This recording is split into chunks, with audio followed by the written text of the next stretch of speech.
Hi, Julie. Hi Jen, how are you? I'm good, thanks. How are you doing?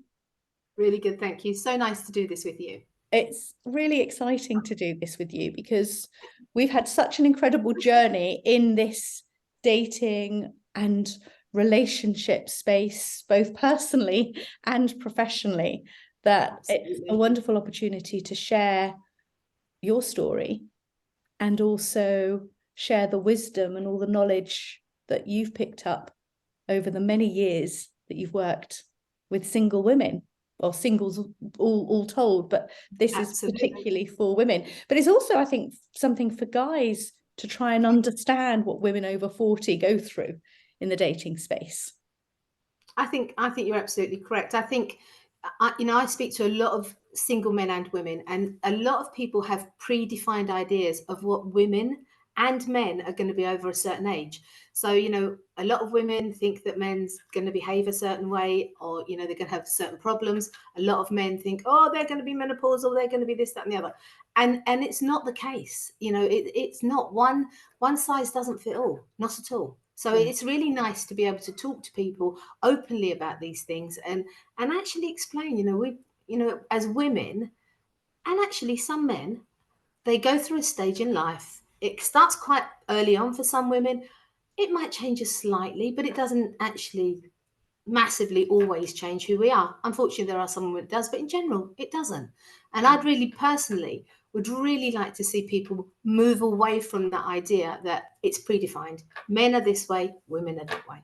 I know these preconceived ideas that people have and the expectations they place on what their journey is going to be like, and Hmm. all men are the same and all women are the same. Yeah, They come into this dating space and they come into the whole journey of dating with such horrendous expectations that yeah, they're just sabotaging everything for yeah. themselves and for anyone that crosses their path as well.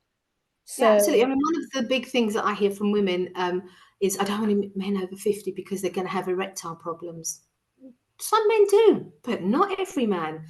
A lot of men will say to me, oh, I don't want a menopausal woman because they're going to be a nightmare. They're going to be angry. They're going to be.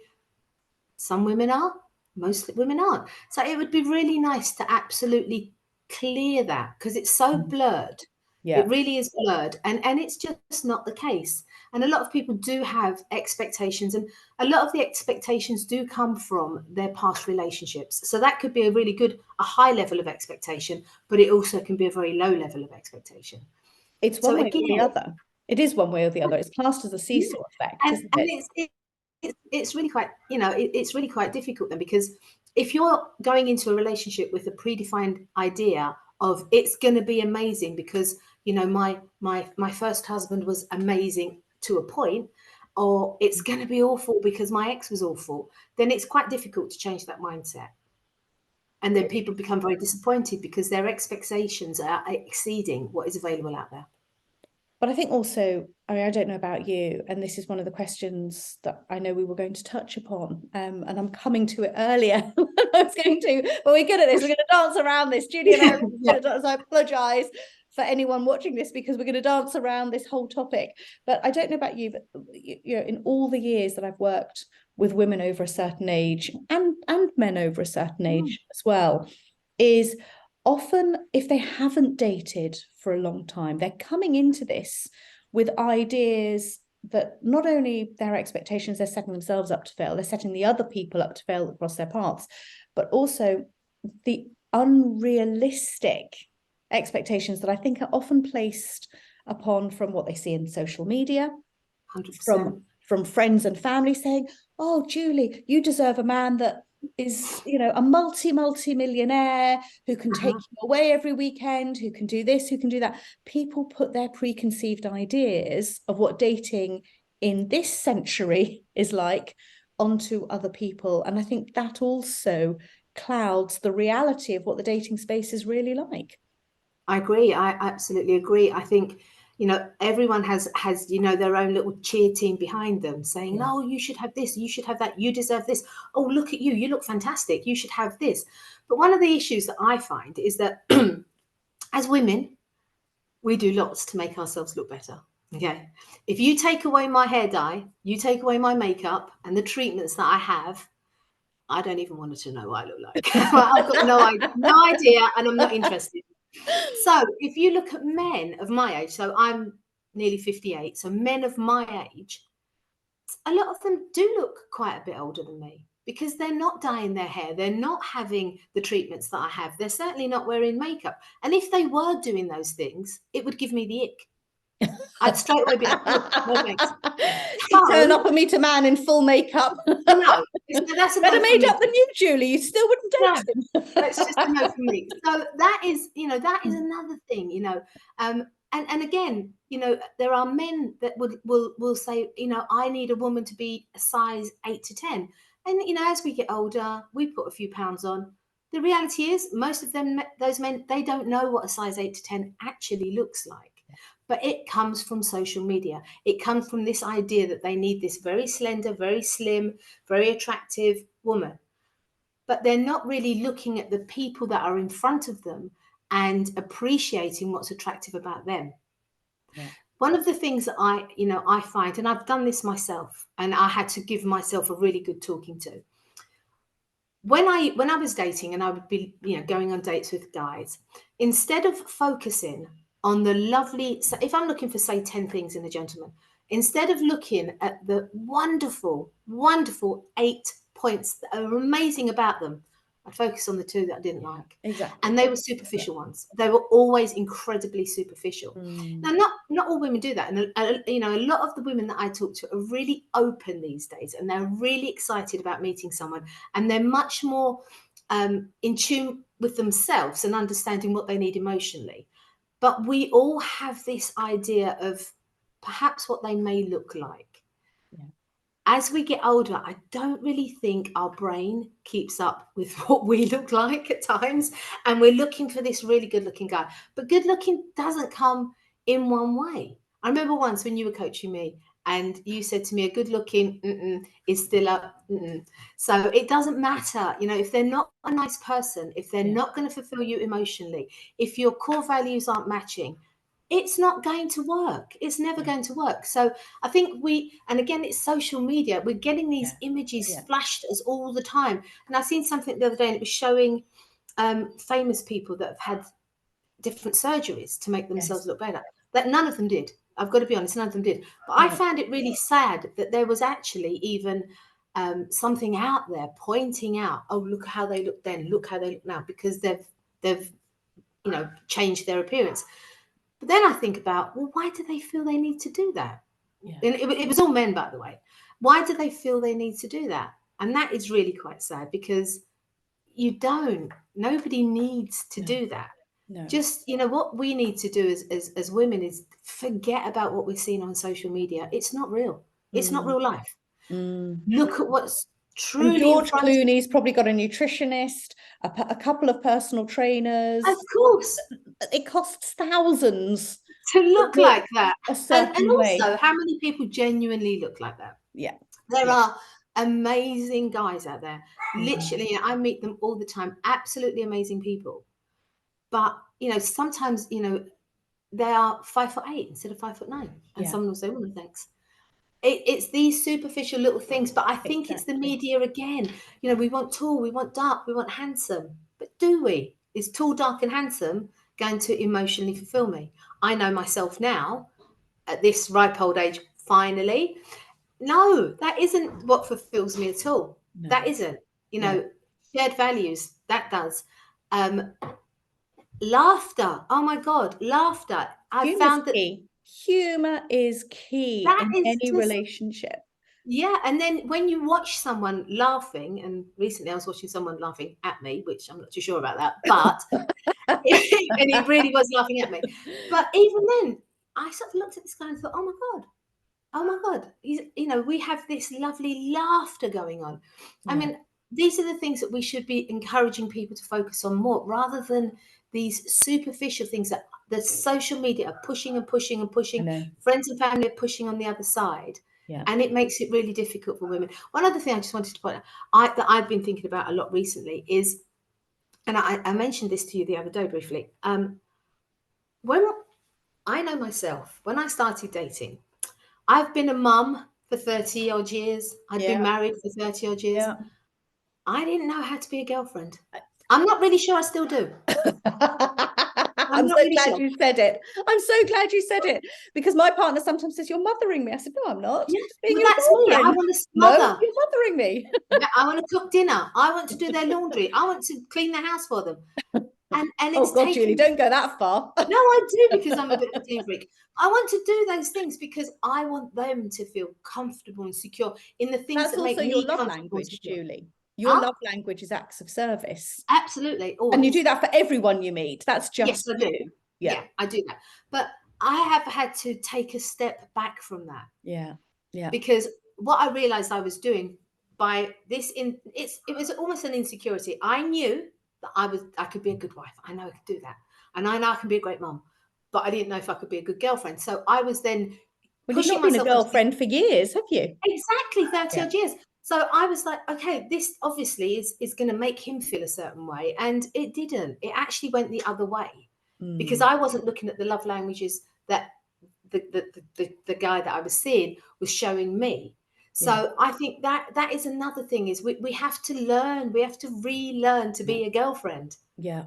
And this is what we do on the retreats, isn't it? As we take people Yeah, away absolutely. Yeah. at the retreat and say, what is it that's important to us, and what is it that's important for us, to how we present ourselves and how other people are going to see us, Yeah. and what does it actually mean being a girlfriend, what and when does it go from that honeymoon period into the cruise mode, because there are different modes, because some There are. people after 3 to 6 months say, "Oh, I'm bored now." Mm, Why are you bored? me.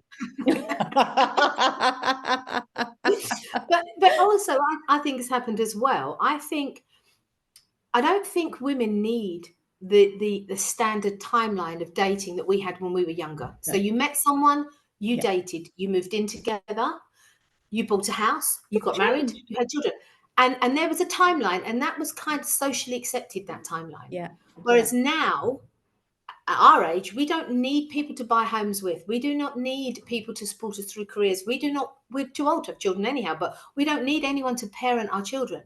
So having that relationship with someone that's just based on you and them, I think that becomes something that we all want. It even excites me, the prospect of it. But how do you do it? How do you not bring all those things in? Because your natural instinct is to do those things. A lot of women will say to me, "Oh, I love cooking for a partner." And so do I. I know you're a great cook as well, Jen, and you love cooking. Yeah. And because to me, cooking a meal for someone, feeding someone, is an absolute act of love. Yeah. So make it a date. Make it a date night Absolutely. as a girlfriend rather than doing it as a routine partner. Absolutely. I think actually going to a cookery class together as well. Yes, absolutely. We love It's such that. a Yeah. lovely thing to do. Or It's even such a do them nice. online. Julie, Yeah, there are so absolutely. many Oh, what a great post-COVID. idea. Yeah.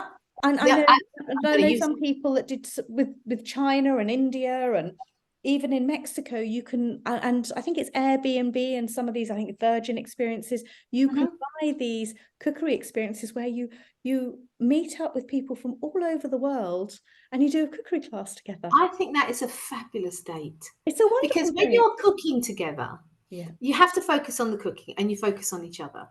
There's nothing else. Nothing else around you can then seep into that, what that you're doing. You're cooking together with a glass of wine, hopefully, and chatting to other people. Involved with other people around the world. What a lovely idea for a date. Yeah. That's a really nice idea. So I think there are things that people can do, but they're not always so comfortable to do it. And it's a really important thing of, how do you be a girlfriend? How do you be a boyfriend and not go into, that full on relationship, almost like a married couple mode? And I think one of the things is you have to ask yourself, and we'll be saying about this, what do you actually want? Yeah. Because relationships aren't the traditional way of, No. within 3 to 6 months you're in a committed relationship. 6 months later you might have weekends in each other's houses. 6 months Mhm. after that you might move in together. You might not ever move in with Yeah. somebody again. You might have your separate homes and you have weekends together, or you go away. So it's understanding what it is that works for you and what you're comfortable with. But what I would say is, don't set any hard and fast rule, because we've had this conversation. I was determined I would never live with anyone again. And I know you're smiling. I can see it. I can see you're going to go, I told you, Jen, I told you. When you moved into your lovely new home, you were like, this is my happy place, this is my home, and no one's sharing it with me. And how did that work out, Jen? Well, he's been here 6-7 months now, and it's working beautifully. Yeah, exactly. So, we and that is a really important point, is that I think that, again, it's society. It's because how many of your friends, when you start dating someone, say, how's it going? Are you moving in together yet? Have you made any plans? Are you booking a holiday? And it becomes almost like a pressure. And that's something that I cannot cope with. I get really stressed out with that. Yeah. So it's really nice if you're in the mindset to say, do you know what? I'm just going to go at my own, I'm going to march to my own beat here. I'm not going to let any outside pressure, because I really enjoy this person. I'm enjoying the time. And I need to do it at my own pace, because we've all come from different places. We've all had different experiences, both parties, the male and the female. And it's so important to really understand that person, understand also what their timeline's like. There's no point in going full steam ahead thinking, whoop, whoop, found Mr. Perfect, I'm moving in with him in 6 months' time. Exactly. If he is thinking, well, actually, in 6 months' time, I think I might sell my house. I might downsize to a one-bedroom flat. And then all of a sudden you're thinking, oh, I don't want to move into a one-bedroom flat. I want to stay in a one-bedroom flat. And you don't know. So I really do think that, from the minute that you start, really both of you start thinking, actually, this has legs. This is going to be significant. This is going to be important to me, is really, really communicate with each other. Really communicate, and do it in a non-fearful way, and in a way that you both can be as authentic as possible about what you want. But both of you understand that you both need to receive it in the most positive way, even if it's not what you want, even if it's not quite. Being able to say to someone, well, actually, I hadn't really thought about moving in together. Now you've brought it up, it is something that I'll start thinking about, instead of doing the sort of thing that I would have done before and just gone, no, not doing that. That's it. Which is typical, but it would be, I've really, I've done a lot of work with a lot of people in the last year, that it's been really lovely. Some of our clients, they have got the most positive outlook on relationships, and actually quite a few of them have taught me a few things about relationships and about going into it and just allowing both parties to breathe and not have these predefined ideas, not allowing timelines to be an issue, and just enjoying each other, but being authentic through it, not allowing one person's, mind movie to run away, and you're thinking, oh no, that's really not for me, but I'm not going to say anything, but being authentic and honest with each other, and then creating something that you can both live in. I think sometimes, and this is something that I was very guilty of when I first got divorced, I had this idea of what my life was going to be like with another partner, because I already had an idea of what my life was going to be like with my ex-husband. And the idea of not losing that, because I was never going to lose my future, but losing that future that I had planned was really difficult for me. So every time I met someone, I think, oh, we could have this. We both like doing, say, traveling. We can create this world together. And you run away with it, don't you? You absolutely. Your mind movie's gone full idea. pelt, and before you know it, you're at the end of the movie and the credits are coming up, and he's still at the beginning thinking, what's all this about? This seems like a nice movie. What's just happened? Yeah, and then boom. So those sort of things that, are just so important when going into dating, because most of us that do go into dating over 40, we've got baggage, we've got things that have come with us, whether it's emotional, physical, psychological, and I'm really glad, because that brings me on to one of the other things I wanted to talk about with you, is how do you get yourself ready? I mean, how did you get yourself ready to recognize the right person when he was? It was through coaching with you. It was. But you've done a lot of work on yourself, Julie. I've done so much work on myself. I think I've spent more on working on myself and really learning. But initially, it really was, Jen. I remember I met you for lunch once. We were in the London Bridge Hotel, and I came in, and you said to me, are you still seeing a name, darling?" And I said, "No, he won't leave me alone. He's driving me mad." And you said to me, "No, you won't leave him alone." And I was like, "I do not text him. I would never text him." And you said to me, "But you haven't blocked him." And that was the moment that I realized that I really did need to have some help. Even though I've been in the industry all of those years, I'm just a normal human being. I've got the same insecurities and issues as anyone else. And it was actually that moment for me that I thought, Jen's actually right. And it was Terry that did it for me. Yeah. In New York. There is always someone, but it There's was just always such someone, a isn't moment. there? They just It's just such a moment of, because I was thinking, well, I don't contact him. I'm not the one initiating text messages. He won't leave me alone. Now, when I think about it, oh my God, how dramatic was I? Full on dramatic. But the reality was, I didn't know how to end it. I didn't know how to, because I always want to be kind and I don't want to hurt anyone's feelings. And I've always been a people pleaser, and I'm right in the middle of 7 children. I'm bang in the middle, 3 older, 3 younger. I have always been a pleaser. So for me to be able to actually turn around to someone and say, "This has been really wonderful and I've really enjoyed spending time with you, but this doesn't serve me. It's not for me. So I'm going to move on. Thank you." And I remember that you actually said to me, "You need to learn to release people with love." Exactly. I was about to say that. It's all And about releasing with love. So now, if I've got to release anything, as soon as it pops into my head, I think, I release you with love. Honestly, I'm so zen, I know myself. Honestly, I am. And that's what I do. I release you with love. I release you with love. It's, but it does work. It really does work. It does work. And actually, Terry brought up a really good point when we were at the Matchmaking Institute about being stuck and allowing sadness and anger to keep you stuck. Yeah. The two things that will keep you stuck. And that really resonated with me, because I was never angry, but I was very sad. But not on a day, not so people would notice that I was sad. Yeah. No one would have said, "Oh, Julie's really sad." But there were times when I was really sad and thought, this is but really, we were both really sad, and we used to talk about it. And I think we both got to the same conclusion, that we were sad for the loss of the potential that we want, of what we wanted, not what we had. Nope. And it's something really important. So if anyone's watching this and they're feeling sad about a particular relationship or a particular person, I want you to ask yourself one really, really important question. Are you sad for what you had, or are you sad for what you wanted to have? Because those are two very different things. Sometimes I think people are sad for what they thought they had. Well, it isn't even real. It wasn't real. That's the potential, isn't it? They've put them on a pedestal. Yeah. The person's on a pedestal, and that's it. And I've been guilty of that. Absolutely, I've been guilty of that. But we all are, Julie. The majority of us are romantic at heart. We want to make relationships work. Absolutely. And if you've got a people-pleasing attitude, which the majority of us in our generation have, and if you're a mother in particular, a parent watching this, your default setting is to keep everybody happy. Yeah. And that then puts you at the bottom of the pecking order. When you do that, it's all about everybody else. And if you want to put yourself up there, it's deemed as being selfish. Yeah. And actually, we need to be a bit selfish.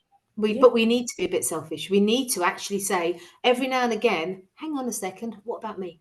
But is it selfish or is it selfless? Is it actually selfless? It's selfless. It's not selfish. And I don't want people to think I'm being selfish. I'm doing this. I'm being selfish, because I was one of those that was really guilty of that, until a mirror was put in front of me and said, well, actually, what going out once a month to do something with your girlfriends is being selfish. It's not. You're feeding what your needs are. You have to understand what your needs are. One of the things that I talk to a lot of our clients about is really understanding, what do you need emotionally from a relationship? Park everything else. Yeah, that superficial ladder is going to not get you anywhere. Yeah. Gone. Understand yourself, what emotionally you need, and be able to communicate that to someone. But it doesn't need to be on the first date where you sit opposite someone and say, "Bye, honey." Hang on a minute. Here's my list. Here's what I prepared earlier of all my wants, needs, and wishes. Guilty of that. But the reality is, if you do not know what you need emotionally, how can someone possibly fulfill that for you? You really need to understand. I'm not saying that we all need to know with utter clarity, that's what I need, but Yeah. have a good idea. Have a good idea. Just to understand, one of the things for me was really learning my love languages. I thought I knew my love languages. I know, of course I know. I know your love languages, Julie. Yeah, I know, but I didn't. But Acts it of took me a service while. is number one. Yeah, and physical touch actually is number two. So I would, maybe go on a second or third date with someone, and they didn't maybe just squeeze my hand or something, and I would instantly think, well, they don't like me. Fine, bye, move on. I'm moving on to the next one, without just having, a little bit of a conversation with someone and just saying, have you ever heard of love languages? Do you know what they are? Let's have a little quiz. Make a game of it almost, because there are a lot of men that don't. Yeah. There are. I'm talking to more men nowadays that are, as I would think of it, more romantically enlightened. They've done some work. They've taken the time. They've looked at past relationships and they've said, okay, where was I culpable? What did I do or did I not do to facilitate this relationship? And they've done some work, not always loads of work. Some of them great, have done an amazing amount of work, and again, it's just so lovely to see. But that's another really important part of it, is actually looking back at your last relationships and saying, okay, that someone may have been an awful person, but where was my culpability and what happened to me? Yeah. Why can I accept that I should have left? And I can accept that now. I'm not blaming myself. I'm not beating myself up about it. But I think, okay, I should have left, should have gone. So therefore, I can park that. I can say to myself, okay, that's parked. I should have, I didn't, but it's okay because I forgive myself for that, and I'm going to move on to the next thing. And these are there are lots of little tiny things that everyone can do, so that when they go into the next relationship that they're going into, they present themselves in the best possible way. Absolutely. And as you and I both know, the one thing that holds people back more than anything and misconstrues and they misinterpret what's actually going on is fear. Fear, absolutely. Fear of making the same mistakes again, fear of getting into a relationship with someone for the wrong reasons rather than looking at the right reasons. And I always say to somebody, stop running away. Stop on the first time you speak to someone, the first time you see someone's profile, the first time a man says hello to you in Tesco's. Stop thinking, oh my God, I could never marry this man or this woman. Oh, absolutely not. You don't know. You don't know anybody. It takes 3 dates for you to be anything other than acquaintances. Absolutely. It really, really does. And I always say to people, don't make your mind up on anybody until you've had 3 very different dates. Yeah, as well. exactly what I tell all of our clients. Yeah. 3 dates. When you meet someone, mentally commit yourself to going on 3 dates. Yeah. Because you need to really understand. The first date is only a look and see. Yeah. That's it. Yeah. That person is a complete stranger to you. So it's a look and see. Yeah. And one of the things I wanted to bring up as well was texting. Yes. Texting is the Don't get bane of into a text conversations. It is the bane of a relationship. Yeah, really. Don't overshare in texting, because what actually happens is people are, when someone texts you, you don't get a feeling behind that text. That's your feeling. That's It's what you you feel. projecting what you want to feel. So that text message that you think is, is banter, it's funny, it's sexy, it might not be. Then when you meet that person and, because you've been texting them now for 6 weeks, big mistake. You have You've to been meet within the first week. That's it. Absolutely. In my eyes, Jen, if Yeah. someone has not made a commitment to a date or a cup of coffee or a walk, because to me it's a cup of coffee or a walk, Yeah. I am moving on after 3 days. Yeah. 3 days. And I know that sounds harsh, but if someone really likes you, they are going to want to get in front of you. They're going to want to I meet you think really quickly. Yeah. Yeah. And then, what happens is people text for ages, they are emailing, video calling, and even on a video call, you cannot get the real sense of someone. And then they meet You can them. check who they are though, Julie. So 100%. I always tell say to people, if you're unsure, do a video call, then you can. And if someone's not comfortable doing a video call, you've got to ask why. Is it because perhaps, especially if you've met online, Are they married? Are they in a relationship? Yeah, Are they living with absolutely. somebody? You know, for me, a video call is in the evening. Yeah. It's always in the evening. It's not during the day. No. Always in the evening. But Yeah. but for me, a video call is literally just that, Jen. It's just a It's a check. sense check. It's a reality Yeah. check that they are who they say they are. There's no pictures of weddings in the background. No, and there's There's no no. one else's stuff Yeah, around. and it's not getting involved in some deep conversation. It's just like, Yeah. hi, okay, I can see who you Hello. are. Yeah. I'm really looking forward to seeing you on Tuesday night for a cup of coffee. Yeah. And because people are texting for such a long period of time, they then go on these dates. They come away from the date absolutely crushed at times because Totally. if you're texting someone for a period of time, there's always a certain amount of emotional connection on that person. Yeah. And then they meet them, and that spark or that chemistry that they feel should be there isn't there. No. And it's devastating for some people. So, for me, that's another thing that it really does hinder women in Oh, dating. it does. It's And constant. let's go back to the spark. Sorry to interrupt you, Julie, but Uh-huh. you said something that's so profound that I don't believe a spark and a connect. I don't believe a spark Mhm. exists. And I tell you why I don't believe a spark exists is because people always come back to me, there was no spark. There was no spark. Ah, And yet we tell them, go on 3 dates, go on the yeah, 3 dates, and then see how that person makes you feel. absolutely. But I'm not talking about spark instantly because what happens when they're Yeah. texting, But they they think expect it's that. there. They Yes, think but it's they're there. expecting it. Yeah. And they're confusing Yeah. lust with chemistry, which Exactly. is normal because Yeah. there is no chemistry when you meet someone. That's lust. For the first 3 dates, that's lust. By date number 3, that spark of chemistry starts building. And that's It's all why I about think connection. It's creating absolutely. that connection and the foundation. And that's very different. I think, as you said, that spark isn't lust. People misconstrue it. And Terry's wonderful thing, is it lust or is it love? She did a Mhm. TED talk, and if you haven't seen it, there's a wonderful TED talk by Dr. Terry Orbach all about, is it lust or is it love? And how many times, Julie, have we heard over the years from people coming back after the first day, well, there was no spark. Yeah, And there's no my chemistry.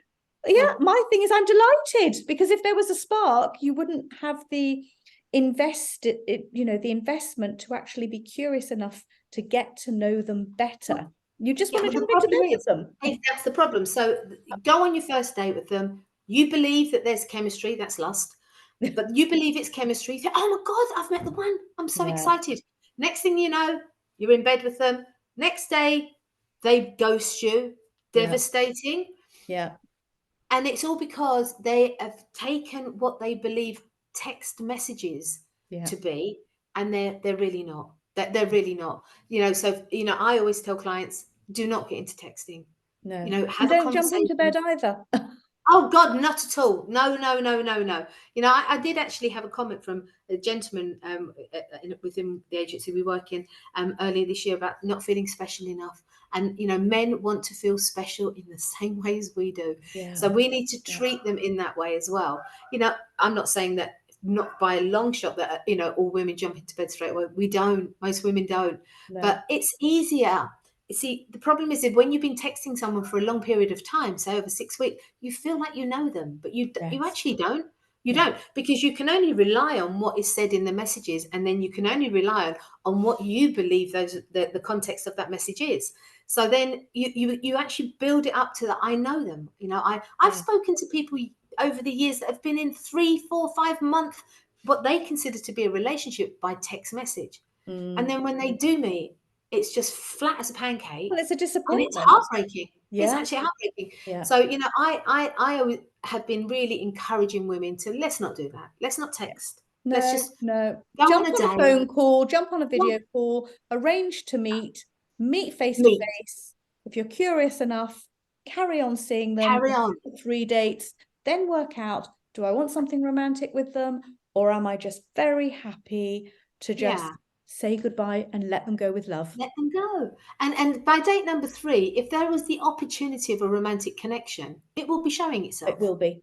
But Yeah, it's how you feel. yeah, And the thing is, absolutely. if you don't have to look always at the other person, sometimes it's how you feel. How does that Mhm. person make you feel? Do you Make get me feel. butterflies? Are you excited to see them? Yeah, And also tell them they're not mind readers. They're No, not mind absolutely readers. not. Yeah. If you would like to see someone again and you say, I'm really enjoying getting to know you, it's Hmm. really that simple. You don't have to say, I'm falling in love with you, or I'm No, falling for you, or I'm any of enjoying that. this connection. I'm Yeah. enjoying getting to know you. And if they reciprocate with I'm enjoying getting to know you too, great. You've got something to build on and take further. It's that Absolutely. simple. People run away with all of this. They run away. And if they're people pleasers, they'll put the emphasis on, how does the other person feel about me? How many times do we get that at the agency? How many times do women say, well, yes, I like them, but what do they think about me? What do they think about me? Yeah. What's the feedback? I need to Yeah. understand the feedback. And Yeah. you know what? 99% of the time, the feedback is really positive. Yeah. You know, there is always something nice to be said. But we should not be wanting feedback. What we should be looking at, and one of the things that I always find really difficult is when people say, "Yeah, I went on a date. It was all right, but I'm not going to go on another one." Why? I know. Nothing infuriates me more.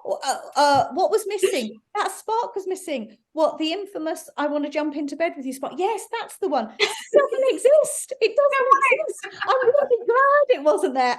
Yeah, but I do feel for women of our age group. I really do, because it is tough, because when we were younger, we'd go to the pub Friday night, we'd meet someone, go and date them for a while. If it didn't work out, go to the pub next Friday night and meet someone. Nowadays, it's all online, and we do not know how to navigate that. We do not, so even myself, We've not sometimes been people, taught. We've not been no, taught. and we can't be taught. And sometimes people will use a new buzzword, and I'm even like, pardon? What's that? What does that mean? And there's all these different things that we have no clue. Talk to a Gen Z, they will explain it to us Yes, yes, because it's normal exactly. for them. We didn't have mobile phones. We couldn't text when we were younger. No, We it couldn't was go online. finding a phone box with our two P's. Exactly, exactly. If we had 2p. So it was just crackers. So now to be chucked into that world where Yeah. it's overwhelming. You Yeah. sort And of it's look instant at gratification as well, it, which I think it is is, but very it can dangerous. actually also be instant devastation, Yes. because I you was can about be to say, talking to yeah, someone and they seem like the perfect man, and yeah, it's really lovely, and you're thinking, oh my God, actually, yeah, this is a really nice guy. This is a really good match for me. And then boom, it's gone. yeah, And no, there's no explanation. There's no, do you know what? I've been talking to 2 or 3 people, and actually one of them I do prefer. I'm really sorry, but it's lovely to get to know. Gone. And yeah, I think that's really difficult for women to yeah, to deal with. We do not deal with rejection in the same way as men. yeah. We don't process it in the same way. I'm not saying that men don't feel the same. They do, but they don't Mm. process it in the same way. So I think that's another thing is just giving, again, if I was to go online, I would give myself a certain amount of time with any connection, and if they're not moving forward by a certain time, I would then just say, you seem like a really nice guy, but your communication skills, they don't match mine. Your communication values, or any of those words, you're not doing it in the same way as me. Yeah. So I'm going to move on, because if someone isn't showing up communication wise early on, it's never going to change the communication. And it's you know key. It's the number one thing in every relationship. Whenever I work with couples, it's the one thing that goes wrong. It's the first thing that goes wrong, actually, is their Communication. communication.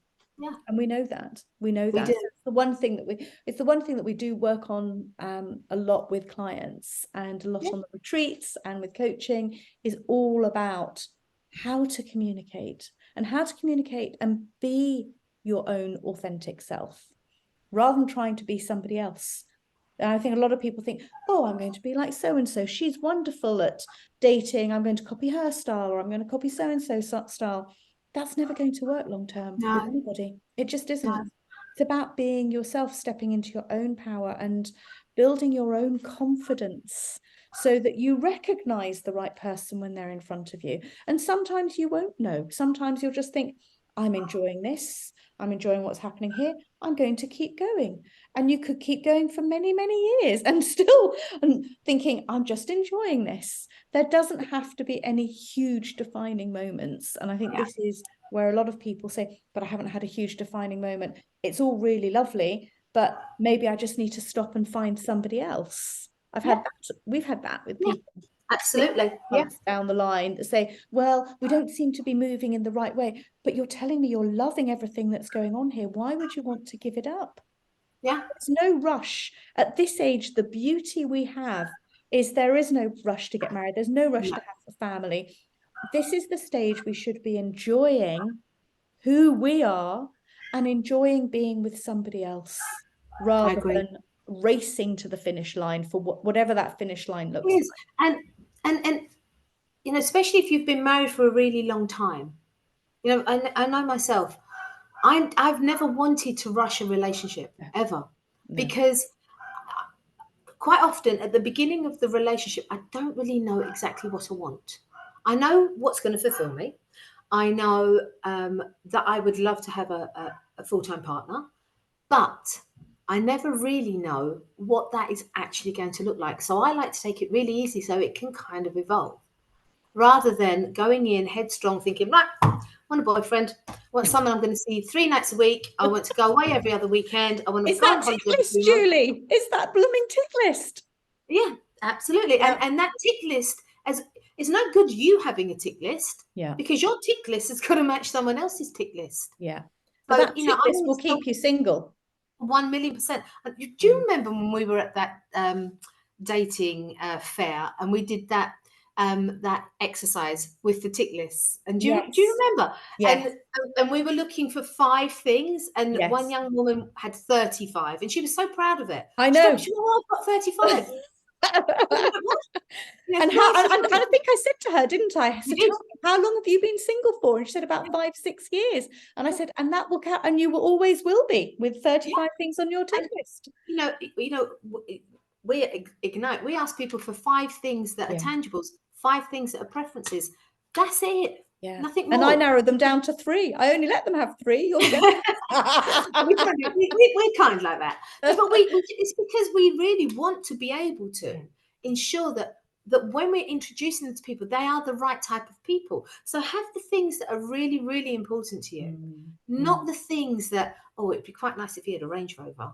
No, no, no, no, no.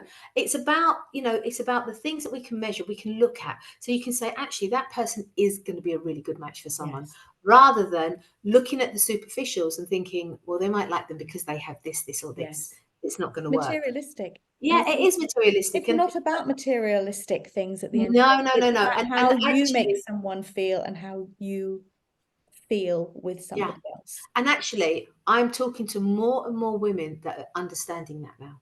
Hallelujah. Yeah, absolutely. Honestly, Jen, this year it's Yeah, been just such a positive year with great. people. I haven't had that many people that have come with really unrealistic ideas. Most women come and just say, do you know what? Yeah, I want someone intelligent. I want someone fun. I yeah. want someone that's, a good They're moral waking compass. up. They're waking Yeah, we are waking up, and we're understanding that, don't discount someone because they're 2 years older than you would like them to be, or they're an inch smaller than you would like them to be, or actually they're bald and they're 60. Well, hello. Again, a lot of men are going to be bald or going bald at 60. Don't have these things that Nothing are wrong going with to bald be. men. No, I don't think there's anything wrong with them either. But I think that we again we're going back to that, as you said in the very beginning, the predefined ideas. Yes. Your perfect man might not come in the package you think he's going to wrap And up they in. never do. They No, never do. What you think you're going to end up with and what you end up with are 10 different things. yeah, And honestly, the more open-minded you are 100%. and the more open you are to dating, the better, more fun and more fulfilling experience. And you'll Mm, learn about yourself. Who you start dating and what type of person you start dating at the beginning is never going to be the person that you spend the rest of your life with, no, because you'll evolve. You'll sort of, I don't know, some people say, oh, I only want to date intellectuals, or I only want to date mm, people of a certain class, or of a certain this, or of a certain that. yeah, And actually they're just cutting themselves off to so much more. I mean, we had one woman in the States with a company I've been doing some work with, and she's a CEO of a multinational company, and she's ended up marrying a truck driver mm, who's a really lovely, grounded, because she said, I needed a man that was I could feel secure and safe with again. and could ground me. And he'd done an English degree. They'd both done the same English degree many years ago and had a huge love of literature. And I thought, wow, isn't that wonderful Yeah. that You they've know, stepped I out of their comfort zones?